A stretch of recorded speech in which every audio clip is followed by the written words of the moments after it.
এই দুনিয়ায় মরিবের ডর হাতম নাই। সাধারণ মানুষ হতে শুরু করি হাক পক্ষে ব্যাকুণত্ব নই আছে মৃত্যুর ভয়। আর হতলাই তো বাঁচি বেল্লাই চিকিৎসালয় তো এবার পশু হাসপাতালত নিজেই ছুটি এসেও অজ্ঞ হাও। সম্প্রতি এমন এক দৃশ্য দেখা গিয়ে বাঁশখালী উপজেলার পশু হাসপাতালত।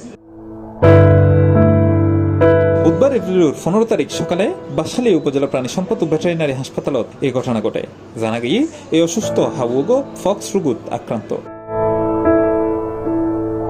এই সময় হাসপাতালের বারান্দার প্রবেশ মুকুট হাওয়াগরে দেখি সঙ্গে সঙ্গে উপজেলা প্রাণী সম্পদ কর্মকর্তা ডাক্তার সুপর্ণ নন্দী ও প্রাণী সম্পদ সম্প্রসারণ কর্মকর্তা ডাক্তার জুলখান নাইন শাওন ওই হাওয়াগর চিকিৎসা শুরু করে। হাওয়ার চিকিৎসালয়ে বের হয় ছবি ও ভিডিও সামাজিক যোগাযোগ মাধ্যমে ছড়াই ফেললে তা মুহূর্তে ভাইরাল হয়ে যায়।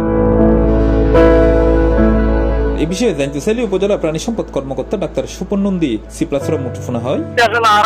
সকাল 9টার সময় অভিযোগ দুঃখের তারা ডেলি হাসলের আর মেন ডিল কুলিয়ার অভিযোগ মেন প্রধান ভবন দুঃখের দেখি জাস্ট একদম ফোন আছে বসি বই আছে একদম। হ্যাঁ ওর নড়াচড়া নাই। হ্যাঁ হাঁটতে সাধারণত মানুষ হাতে দিকে ন থাকে ও বই আছেন তার ভাড়া ডেট পিরিয়ড অভিযোগ দিলাম 5-10 মিনিট অপেক্ষা করলাম দেখি কিনা হাজি বাড়ি এই জায়গাতে আছে। তো পরবর্তীতে আরো এবার হাতে গেলাম যাইয়ে এবার খাইলাম হাতে চোখের মধ্যে বক্স ফিফটি দুর্বলতা আছে শরীরের মধ্যে।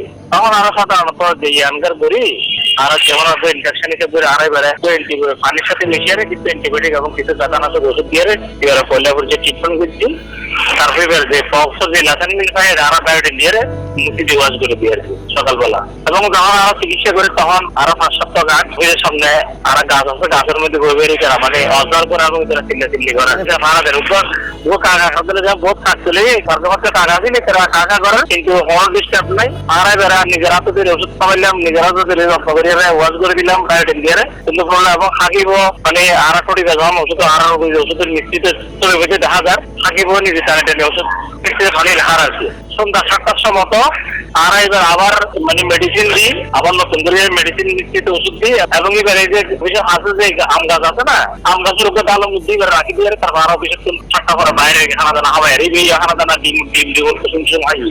তারা জানাইয়ে হাওয়াগো বর্তমানে সুস্থ আছে। কিছুক্ষণ পর গাছের ডালতুন হাসপাতালের বারান্দাত উড়িয়ে আবার উড়ি যার গই। অর্থাৎ চিকিৎসা পাইয়ারে এই হাওয়াগুতুন এই হাসপাতালের প্রতি এখন মায়া জন্মি গেই। C plus TV, Chittagong.